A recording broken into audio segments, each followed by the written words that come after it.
at camp today. We are. Who won't give a damn about the Alamo? Right. Who gives a damn about the white man's loss? And that's why the world will rejoice when we are in the door. Right. And the scepter of the rulers. The truth of the matter is that you, the white man, have painted yourself as Jesus Christ. Right. No more of the evil and the crimes that we learned from your people. And guess what? The more and more we change and become righteous, which we're doing today, teaching the love that we're teaching the righteousness that we're teaching, the more that you're going to fall be back in a position of a servant. Right. Because I never seen love for black people. I never seen love for Native Indians. Right. I never seen kindness for these people. Right. I never seen all of the good things you just said. I never seen them for black, Hispanics, and Native Indians. Right. So all of that heartwarming stuff that you're talking about does not apply in the barrios and the reservation. Right. All of the stuff that you're talking about does not apply to the ghettos of America. I understand you guys have been hanging out here for I don't know how long, and things have changed. The Alamos kind of taken over the territory. Because the last thing we want to do is have an officer get called out here who's not informed and act on something and get himself in trouble. Absolutely. Right? We're gonna make sure we speak to the whole shift about it and everybody knows the legality of what's going on in Alamo Plaza, because obviously it's a little bit disorganized from what they want as to what is on paper. Once again, just undefeated when the Lord on your side. I mean, the man in General Your Honor raised up real revolutionaries. Damn right. That know what to fight for and how to fight.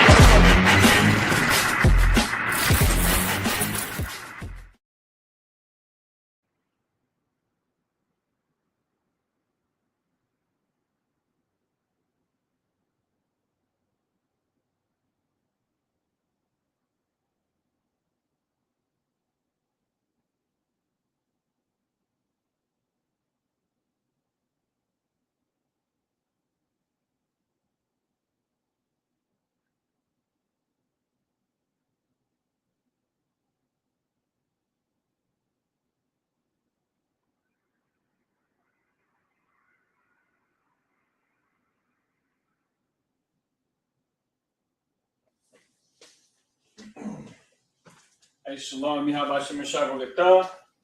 Yahabashim Shai. Let me see if I get the camera to focus. Yeah.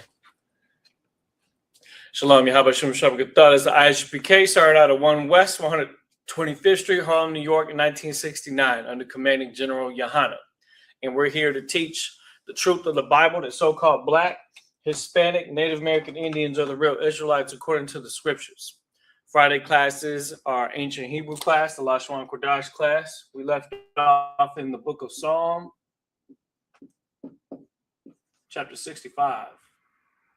It's a brand new marker, so it should work pretty good. We'll see how that works. Psalm chapter 65, and we've gotten down all the way to now we're going to be doing verse 8 today. Let me just make sure that the camera is starting to work. So lock it. I'll see if that resolution got fixed. Let me just take a quick look at it. Make sure everything's live. Yeah, better. Right. So, in the book of Psalms, as we know, we've been going through this series called Ancient Hip Hop. We're finding out just how heavy the lyrics are in the book of Psalm, in the sense of them being Black and Hispanic lyrics from thousands of years ago. We're talking about almost 2,500 plus years ago, you know what I mean? So this has been a long time coming. And the nation of Israel has always had an inept ability to make music and to create lyrics that go with that music that are impactful for our people that they can relate to. And the book of Psalm is no different. You're going to see a whole lot of examples in the scriptures. And so we're pulling those scriptures out, but not only are we pulling them out and breaking them down, we're doing it in Hebrew, which is interesting because Hebrew and the way that the sentence structure is and the way that it all comes together is very specific, and it's a lot different than English. So going into the book and breaking those things down is definitely one of our passions and what we like to do. So we're going to go to Psalm chapter 65. We're going to get straight into the lesson today.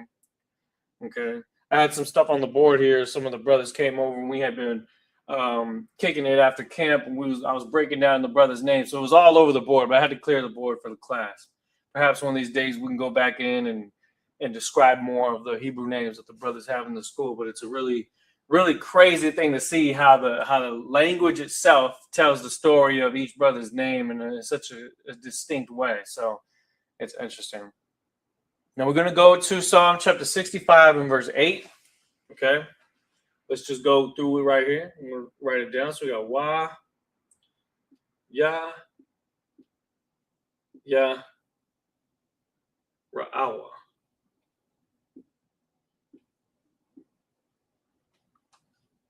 That's like Ra'awa. Wa, Ya, Ya, Ra'awa. Ra, Ya, Ya.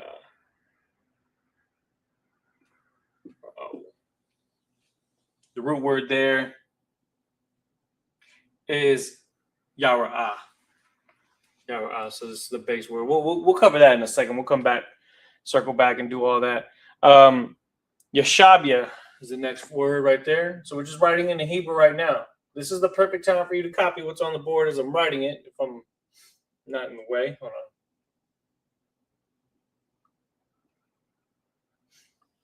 on. Yeshab. Yeah. Yeshabia.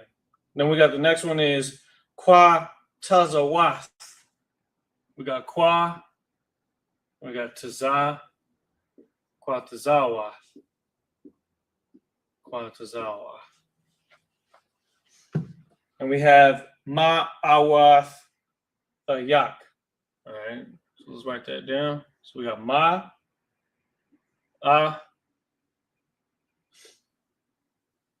Wath.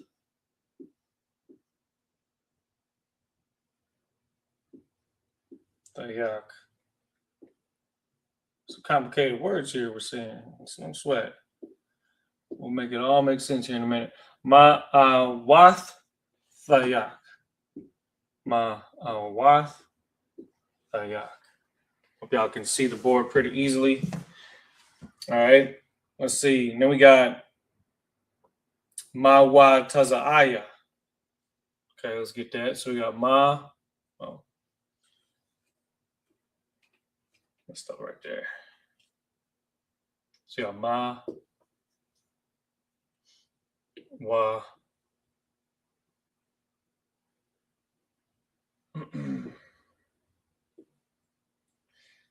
Taza. And then Ya.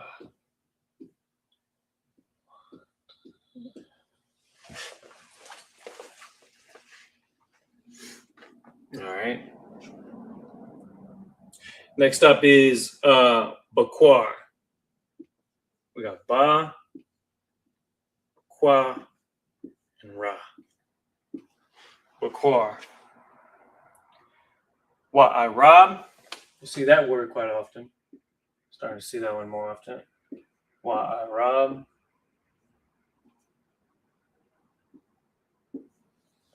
Wa'arab. And then it finishes the verse with right here. Fa, Ran, Yan.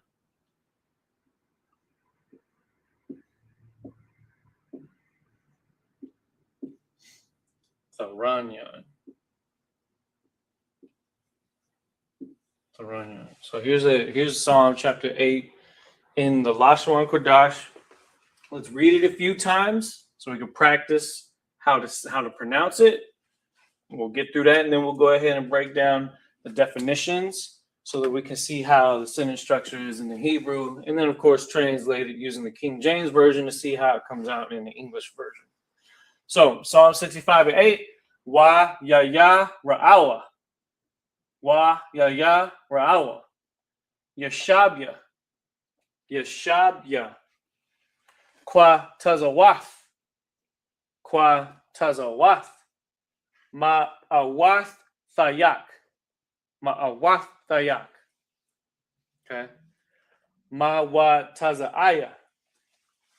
Mawa tazaaya. Then we got Bakwar. Okay, Bakwar.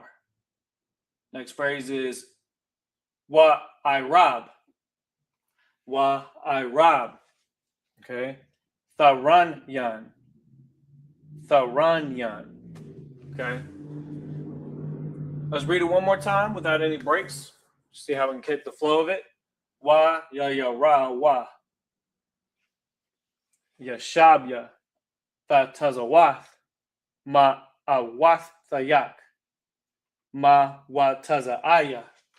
Bakwar. Wa Arab. Tharanyan. All right. See, and this is practice for me too, because again, learning the root word, it helps you get the sentence structure down. And of course, the root words are going to be more or less the exact pronunciation. So all of the extra characters on the right and left side, you'll start to see how it fits into it and how it builds the sentence. So let's read it one more time. Wa ya ya ra'awa. Yashabya. Kwa tazawath. Ma awath dayak. Ma wa tazaaya. Bakwar. Wa Irab. Tharanyan. That's going to be verse 8, Psalm chapter 65 and verse 8. Now what we'll do is go ahead and break it down. Go ahead and get that in the English. Let's see how it comes together. Going in and breaking up the definition. So ya ra'ah. You see that right there? These characters right here. Ya ra'ah. That's the root word, okay? Ya ra'ah, which means to fear, morally to revere, or to frighten. And so it says wa ya ra'awa. What it's saying is, and they are afraid. With the root word here being afraid, that's yara'ah, or to fear. Okay. Wa ya ra'awa. Wa ya ra'awa. Okay. Next up, we got yashab ya. Yashab ya. The root word here is yashab, which means inhabitants, live, or dwell, or sit. But we also see that yashab has a ya at the end, so it's talking about someone in particular. And so it says yashab ya, root word is yashab. It says who dwell. Who dwell. When you look at the possessive adjectives with the ya at the end, it says my, me, or who in this example here. Who dwell, okay, kwa tazawath. Kwa tazawath. The root word here is kwa tazah. There's no ha at the end. So technically this is the majority of the root word kwa tazah. It sounds very similar when the ha is at the end, but because we got wath here, it's probably referring to more than one person. This right here means to terminate, okay? Kwa tazah, to terminate. So what's this actually saying? It also means coast or ledge or end. Okay. So this is probably a very similar word that would be used for fringes. But this also says in the farthest parts. It says in the farthest parts. It says, and they are afraid who dwell in the farthest parts.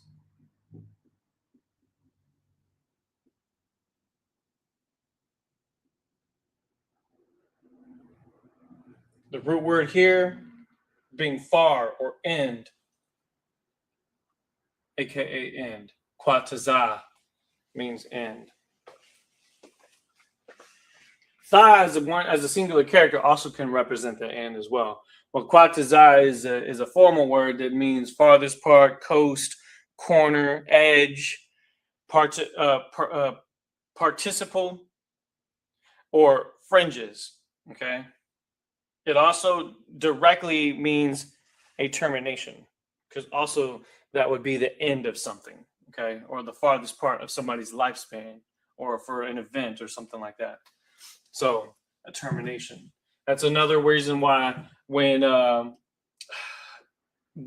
in Spanish, because Spanish does take some things from Hebrew, Spanish, the translation of the word of like a breakup in a relationship is terminate, which means to terminate. So it means the end of something. That's interesting how that lines up. Ma'awathayak.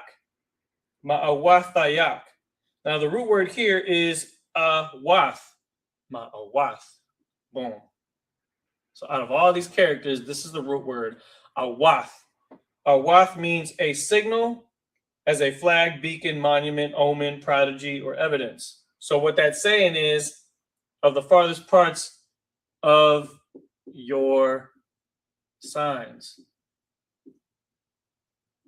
But another definition for signs, for those that need some kind of a simile there, could mean a sign, which means a signal, a omen, or evidence.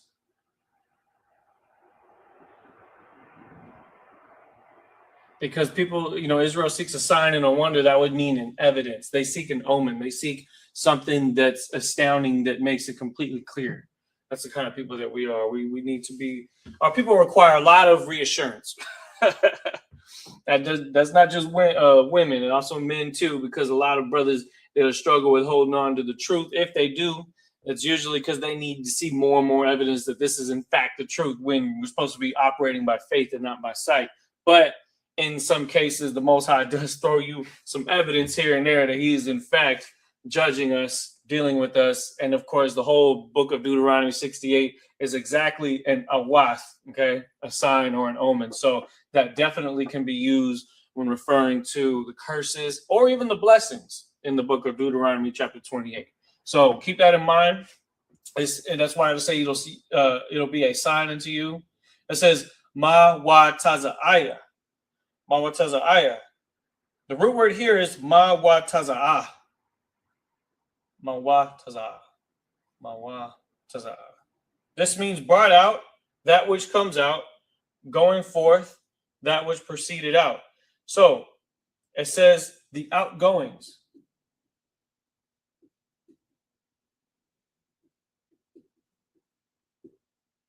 The outgoings, or the proceeding, okay, or the springing out of. It's quite an interesting statement. And they are afraid who dwell in the farthest parts of your signs, the outgoings. And it says Bakwar. It's like, well, what exactly is he saying? Well, let's get the full understanding. It says Bakwar, of the morning. So Bakwar means dawn or morning. So it's the whole thing, right? It's the whole thing. It says of the morning.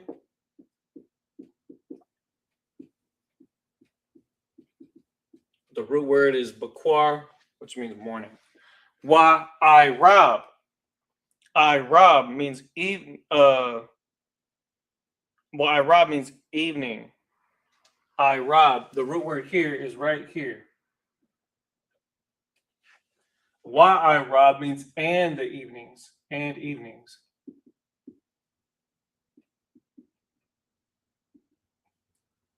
Of the morning and evening. It says, you make rejoice. So the root word here is Rabban. Rabban. Let's see. Rabban. This technically would be somewhere right here. It says Ran. Tharanyam, which means cry aloud, to be joyful, to sing, or to triumph. Okay.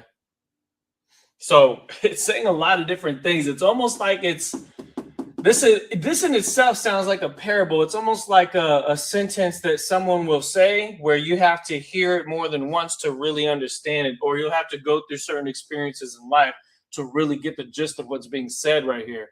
I'm interested in seeing the exact King James Version translation, because it may clarify some of these things. Sometimes when you're reading in the interlinear, it's being very direct with what each phrase is, but the way it all comes together could be slightly different, but in essence will mean a similar thing. So Tharanyam, again, the root word is ran, and this means you make rejoice.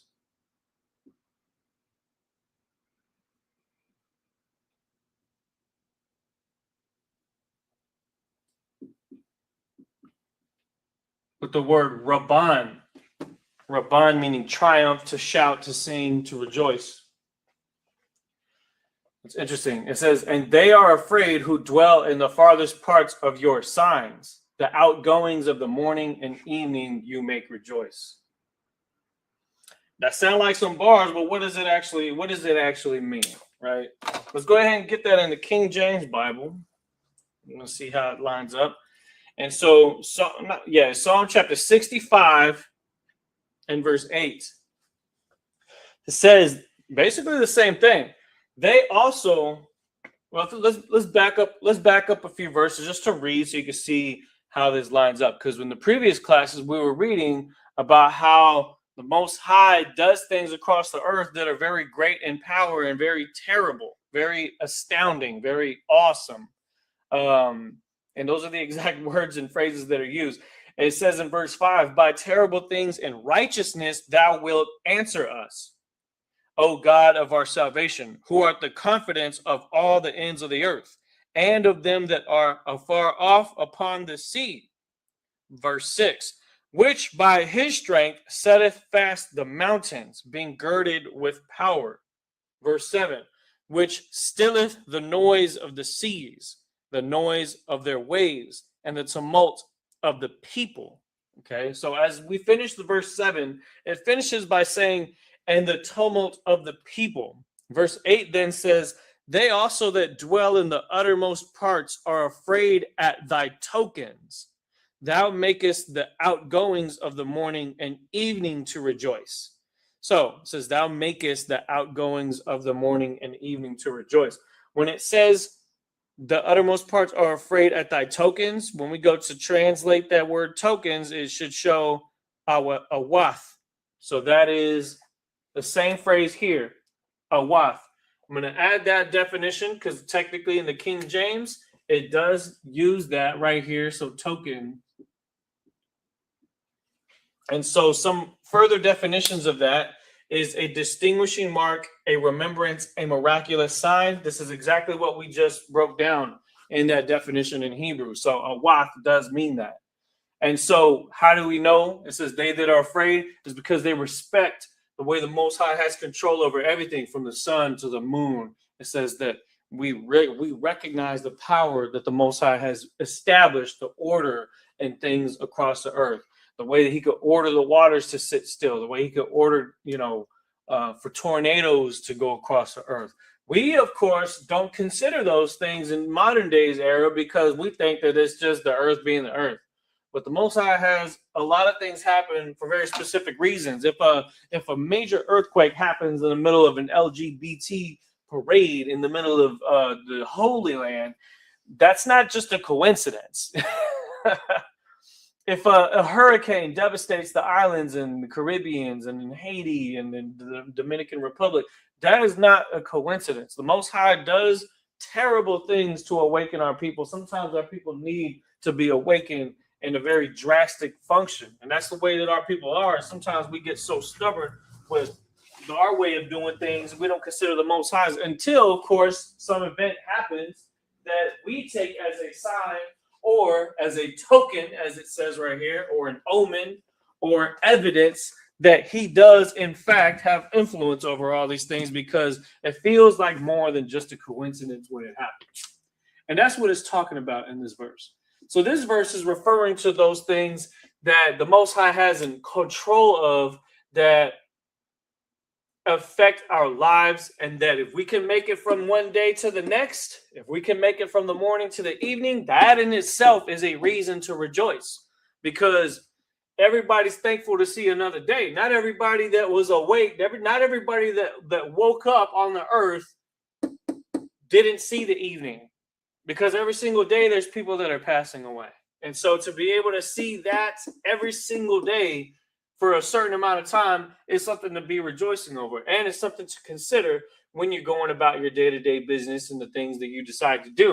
So that's why it says they are afraid in the farthest parts. So it's actually saying that even in the places where you're not thinking about, in the places where you're not visually seeing, there's still many things that are going on across the whole earth that do deserve your attention. Now, of course, in this day and age, we're able to see it visually on social media because of the invention of the camera video cameras, photos, things like that. So we're able to see those signs and evidences across the whole world when great things are happening. This is a really heavy bar because in such few words, very complicated words, but in such few words, it's explaining how the Most High is the one that's in control over everything.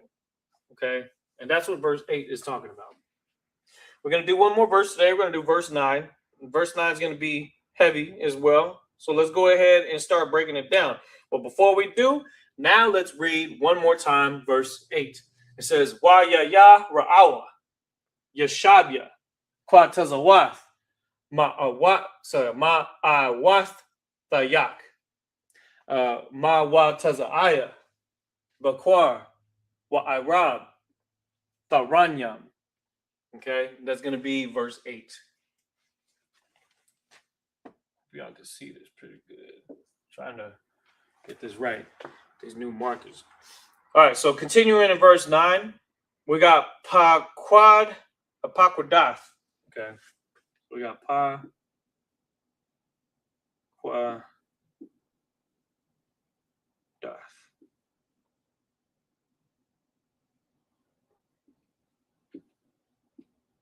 I always like to see new words that we don't normally see. So I like one thing about the book of Psalms is that you get to see a very diverse set of vocabulary that you don't normally see in the regular conversations you see earlier in the Bible. Okay, this is lyricism. Lyricism and poetry and hip hop is a chance for people to either stand out or blend in by making things that everybody expects. But a lot of lyricists will use phrases that go around the normal conversational speech. So you get to see a lot of vocabulary in the book of Psalms. Another really important reason why you want to study the ancient Hebrew specifically in books that are about prayer and music, because you'll start to see a lot of new stuff. So let's keep going. So we got Ha-Arataza. I think everybody knows what that one is. We've seen that one enough, because this is one that we see all throughout the book of Genesis. Ha-Arataza. Okay. What else we got though? Wa Tashak. Oh, Wa Tasha Kwak. Let me see if I can get this right.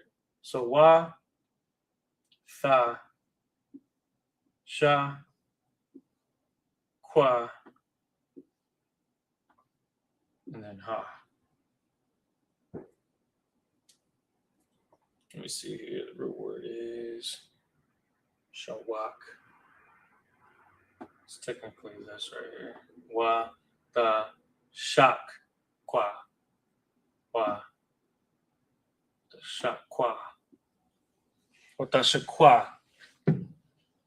All right. Then we got Rabath. Rabath. Boom. Rabath.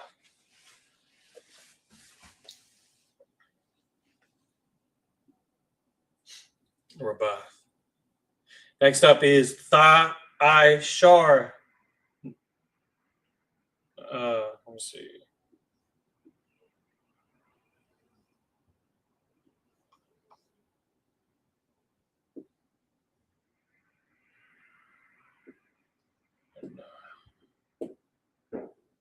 The word here is Ashar.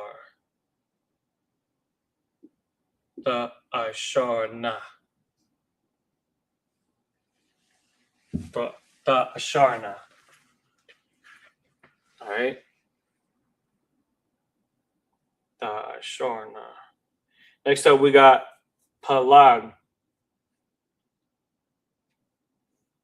Palag. Palag.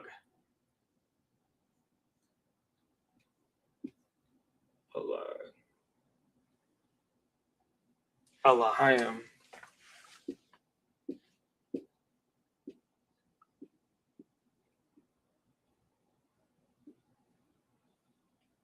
Alahayim. And then Mala'ah.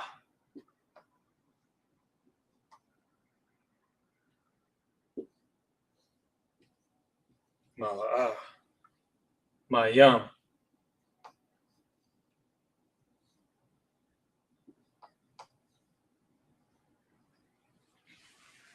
Mayam. Tha kayan. Tha kayan.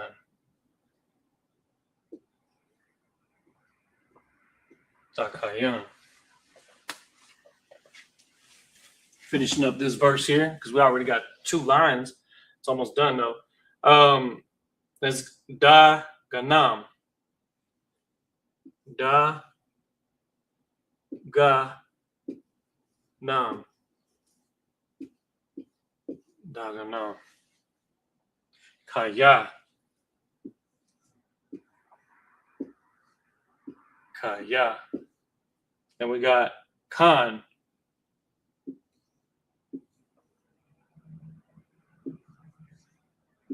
Khan means yes or so be it or so.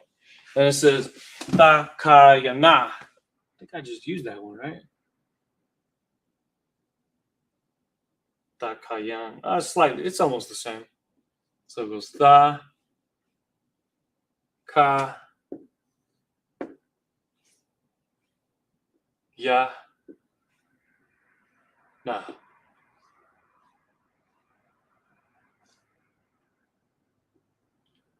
Takayana.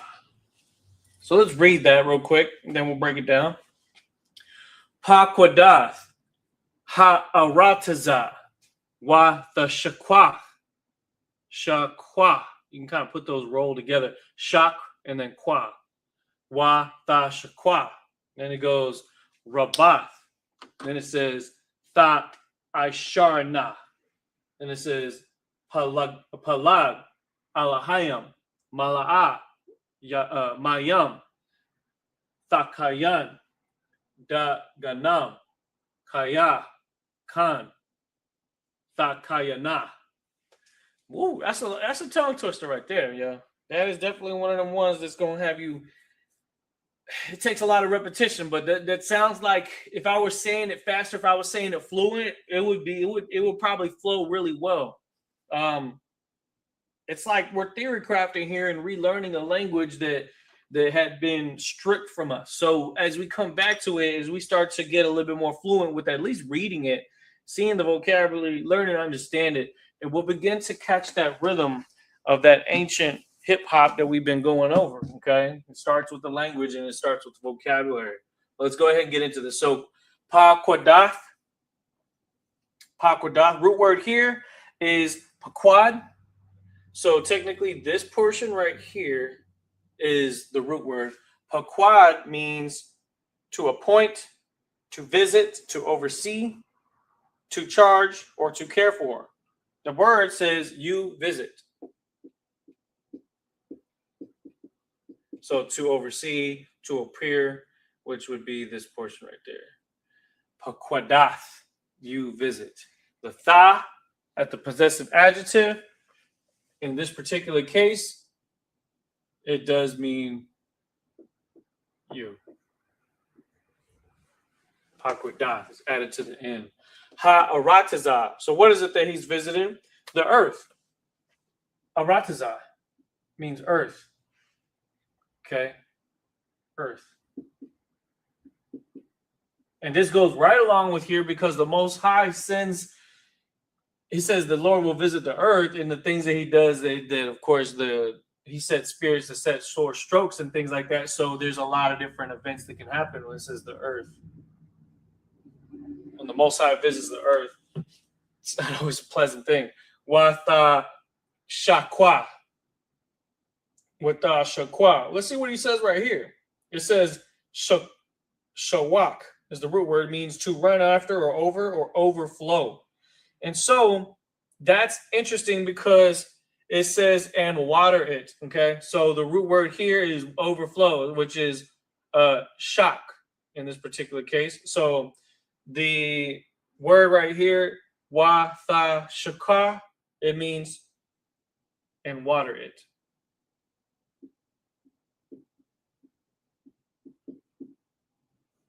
And water it. I had already wrote the brackets. I won't use this marker on that. It says rabath. Rabath means greatly. The root word here is, of course, the whole thing, I believe. No, it's Rob. Rob. Boom. But because it's still referring to the you that's saying here, we do see that it's carried over right here. So you still see that you, but it's also implied right here. So it says, and water it. Or it's like saying, and you visit the earth, you greatly water it. So it's almost like the you is implied right here. I won't write it there because the translation doesn't include it. But you still see that same rule apply. Because the root word here is paquad, which means visit, but the tha at the end also makes it seem like it's directed towards someone, like you're actually talking to them. Whereas Yah would mean my, me, or who, tha, which would be directed towards somebody else, where you're talking to someone directly. Okay, so it's a prayer, speaking with the Most High, and that's why the lyrics are directed towards the Lord. So he's saying you at the end, he's adding a tha. Rabath. Changes the way that it's changed at the end. So instead of it just being Rab, Tha, it's Rabath. Tha Ishar Na. The Ishar Na. The word right here, the Ishar Na. The root word is Ishar. Okay? Boom. The Ishar. The Ishar. And what it's saying right here, it says, you enrich it. So it says to enrich. So the word Ishar means to accumulate, to grow, to make rich. Okay? So that's why it says you enrich it, with the root word being enrich, okay? Or you add to it. Then it says palag. It's a pretty simple one. Should be the whole thing. Let me just double check. Palag, which means river. And you enrich the river. It says Alahayim. Oh, hold on. Was that right? Oh, I backed up a verse. Alahayim, of God. So the word Alahayim in this particular verse represents God and the orders that he gives. And it's collectively, the Most High is most definitely a single power that has control and dominion over many powers that are considered the angels. And so Alahayim is used in this case. When the Most High visits the earth and then has these things happen, earthquakes in diverse places, storms, fires breaking out, all types of things, it is his orders that cause it to happen. Because I bet you anything, if the Most High came and did it himself, we'd probably all be dead. The Most High, the ones that waters the earth, it probably caused a whole flood, like in the time of Noah. But then again, the angels could do that too. So again, so it says Mala'ah. It says Mala'ah. Where's that at? Is full. So that's right here. Mala'ah means to accomplish or to fill. That makes sense. The river of God is full. Full. Mala'ah. Mayam. It says water. We know Mayam means water. So this means of water. It's full water. Thakayan. Thakayan, it means you provide. The root word here is kawan. There's a difference here, but technically this will count for it. Thakayan, which means you provide. Notice that the tha is at the beginning here. So whenever you see a tha, even at the preposition, it also can be used to say you. So we're writing these rules. We're seeing the examples. Da ganam. Da ganam, which means their grain. Their grain. The root word here is da gan. Technically, boom. Daganam or daganyam, which would mean something else. So it's actually saying their grain. But the word right here is grain. So that's what that's talking about, or food or increase. Okay. Their grain. or increase. Right? Because, of course, the rivers will provide increase for the land and the good of the land, right? Which would mean more goods, more provisions, more foods, right? Kaya means for. Kan, which means yes or so. And then finally, ta kayana. You have prepared it. So the root word is probably going to start with kawan. Yep. And it says kayana. So technically, it's like this amount right here, kayan.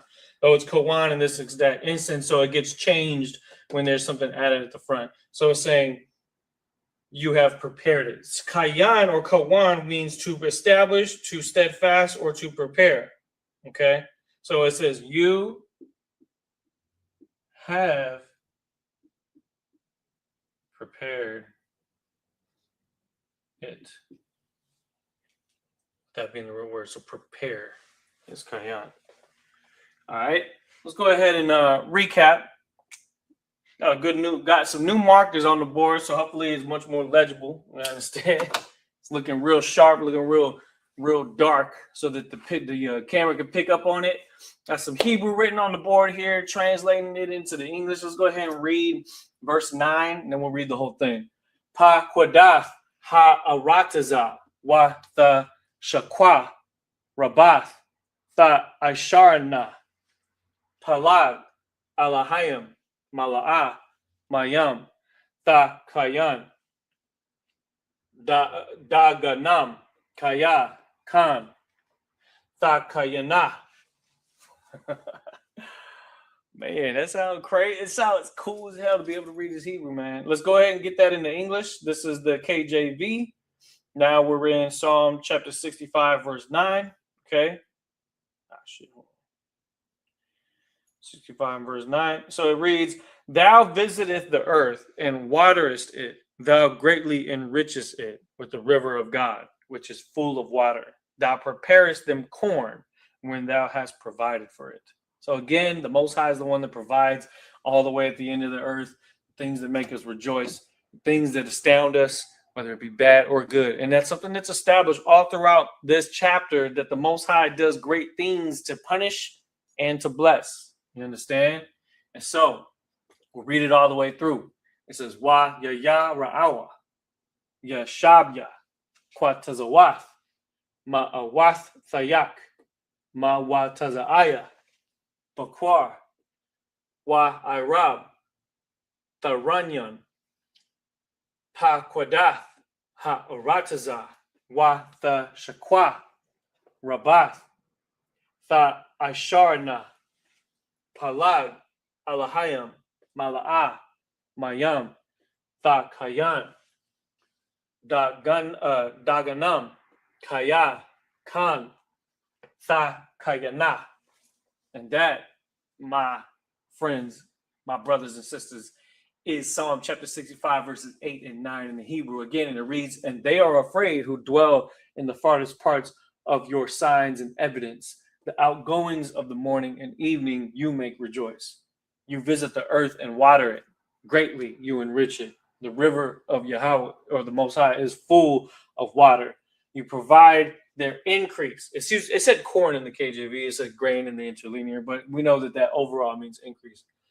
Their increase, for so you have prepared it. So when things go right in your life, never forget. You know, the Jamaicans say, when you never miss your water till the well runs dry. Well, in the times of abundance, that's the time that you praise the Most High the most. Don't just focus on when things are bad, and that's when you turn to the Lord. Remember the times that are good as well. And the hip hop in the ancient days, it completely expresses a very same appreciation that we have for the Lord that our people have even today, even though we don't have anything, even though we're still in captivity, and this is our hell, our punishment that we're in. We still aren't turning away from the Lord.